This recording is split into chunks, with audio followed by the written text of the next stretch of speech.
A dream could be a message, a warning, or a visit from the dead. For ancient humans, sleep was not just rest. It was a doorway, and whatever walked through that doorway might be wise, scary, holy, or just plain weird. Long before science tried to explain dreams with brains and sleep cycles, people had to make sense of the strange movies that played in their heads each night. Why did the mind create voices, monsters flying, falling, long-dead relatives who seemed very sure they still had something to say? Ancient people did not shrug and say, well, that was random. They built whole worlds around dreams. And honestly, can you blame them? Dreams are still bizarre. One night you are eating soup in a library. Next, you are chased by a talking fish, wearing your math teacher's shoes. If that happened to you every week, and nobody had given you a scientific manual, you might think a spirit was trying to reach you too. In many ancient cultures, dreams were taken seriously because they felt important. They were vivid. They were emotional. They often seemed to carry a message. So people asked the obvious question, if dreams are not just nonsense, then what are they? In some of the earliest known civilizations, dreams were seen as direct communications from gods. In ancient Mesopotamia,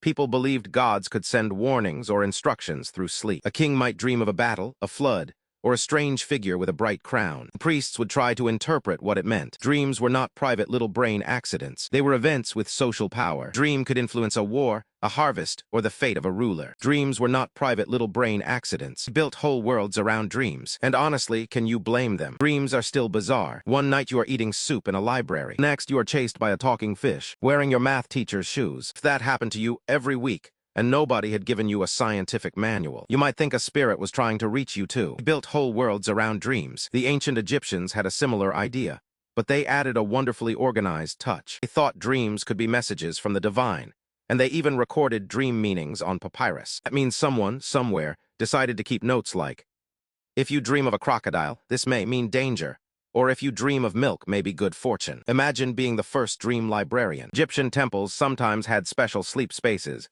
where people hoped to receive healing dreams. So if you had a problem, you might literally go to bed and ask the gods for help. Dreams also mattered in ancient Greece, but the Greeks liked to argue about everything, so naturally they argued about dreams too. Some Greeks thought dreams came from the gods. Others thought they came from the body. Homer's epics already treated dreams as messages that could shape events. Later, philosophers such as Aristotle took a more careful view. He suggested dreams might come from leftover sense impressions, like the mind replaying bits of the day. That was a big shift. It did not end the old magical ideas, but it opened the door to a more natural explanation. Still, plenty of Greeks believed dreams could predict the future. Even the smartest person in town might quietly care if they dreamed of snakes before a big trip. In ancient Rome, dreams stayed important. Roman leaders and citizens alike watched them closely. Some dreams were seen as omens. Others were linked to gods or spirits. A famous example is Julius Caesar's wife, Calpurnia, who dreamed of danger before his assassination. Whether the dream was prophecy, anxiety, or a lucky guess, the story shows how deeply Romans trusted dream signs. If a dream felt clear enough, people did not ask, was this weird? They asked, what does it mean and should I panic? But not all ancient people thought dreams were only messages from above. In many places, dreams were also seen as journeys. The sleeper's soul, or part of the soul,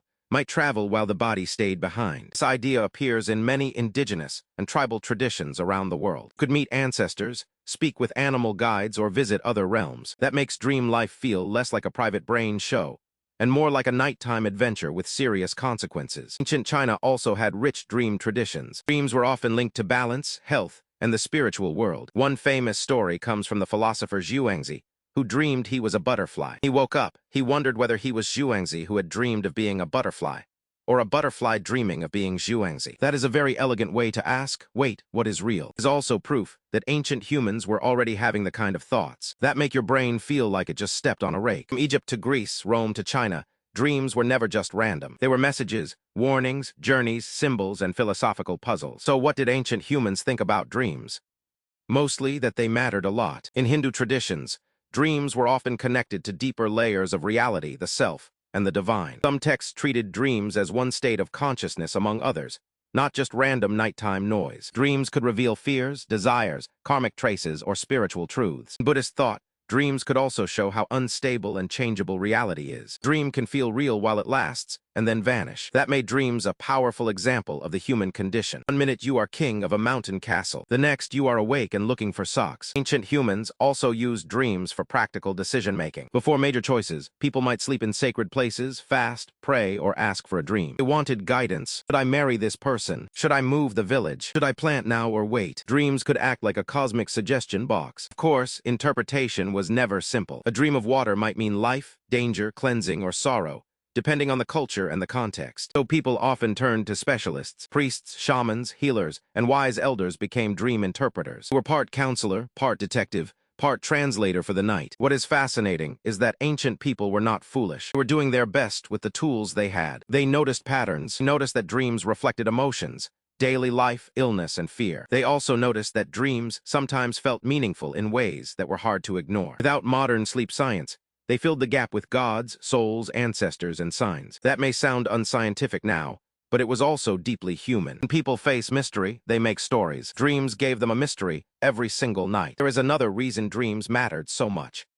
They blurred the line between life and death. In a dream, you can meet someone who has died and hear their voice as clearly as if they are standing next to you. That is powerful. It makes death seem less final, at least for a moment. Many ancient cultures used dreams to keep bonds with ancestors alive. The dead did not always stay quiet. Sometimes they visited, advised, warned, or simply showed up. Even now, people often remember dreams of lost loved ones with a strange mix of comfort and surprise. So what did ancient humans think about dreams? They thought dreams were messages, omens, visits, journeys, puzzles, and windows into the hidden world. Thought dreams could heal, warn, inspire, and confuse.